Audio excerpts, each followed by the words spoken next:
It's March 1st, and March is known for March Madness. Now, I grew up in Canada, so March Madness wasn't really a part of my life. March Madness in Canada is the third consecutive month of ice and snow and scraping your windshield with a credit card because you can't find an ice scraper. That's March Madness to me and to us.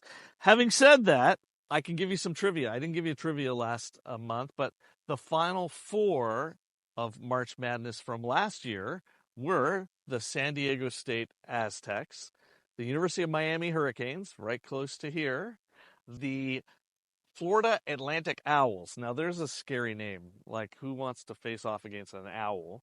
And then last, but certainly not least, the Yukon Huskies. And it was the Yukon Huskies who actually won. Now, I remember growing up in Canada thinking, Yukon and Huskies go together, but Yukon is actually in Canada. But then I realized it's actually the University of Connecticut.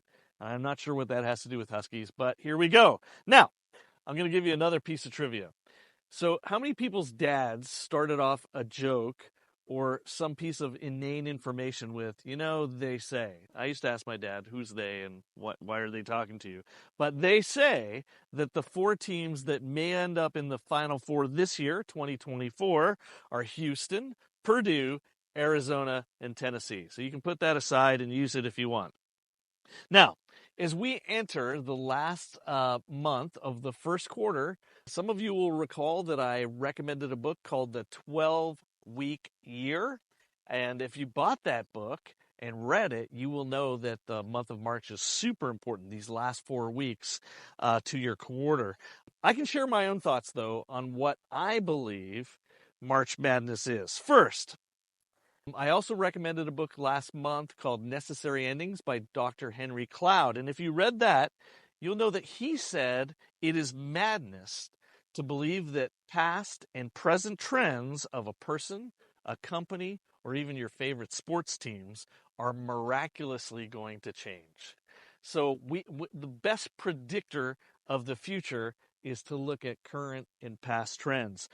On the same vein, it's madness to believe that you are going to continue to do the same things for the same amount of time in the same way, and that miraculously you're going to have a different result. That's just madness. It's also madness to believe that simply by listening to someone who has a jet and a really fancy car, that somehow, miraculously, a fancy car and a jet are in your future. Action is actually required. Along those lines, it's madness that simply by dreaming it, that you can do it. Dream big? I don't believe in that as much as I believe in act big. Take bold steps, because it is those steps that will inspire others. I like to say it's madness to lean on a shovel and pray to God for a hole. It's madness to believe that you will have any long-term success when you're focused on your own riches and not investing in the riches of others. You see, it's madness if you believe that you're going to reap a fruitful harvest when all you sowed were seeds of gossip and self-indulgence. I go back to those look at me posts. Look at me, look at me, look at I'm doing.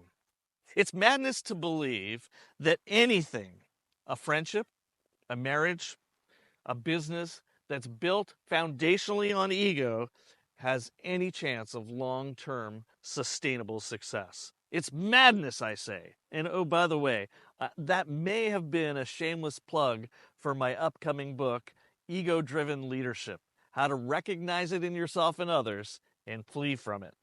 Okay, here's my final four. See what I did there? Final four, get it? Number one, all opportunities are hidden in problems. All opportunities are hidden in problems. Number two, when you don't get a miracle, be a miracle. When you don't get a miracle, be a miracle. Number three, it is important this March to become the person you want to be before you start to do the things you want to do. Let me repeat that. It's important this March to become the person you want to be before you begin to do the things you want to do. And number four, you are the average of the 5 people you hang around. You are the average, one might say, of the 5 people that you let influence you. And that's why many of you who know me know that in the month of December, every year I do a list of the 25 most influential people to me of the previous year. It's so that I understand who I allowed to influence me that year. Now let's go to the good book. 1 Corinthians 15:33 says this: "Do not be misled. Bad company corrupts good character." And believe me, I know it.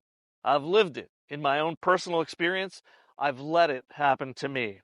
Now, they call the March NCAA basketball tournament the Big Dance.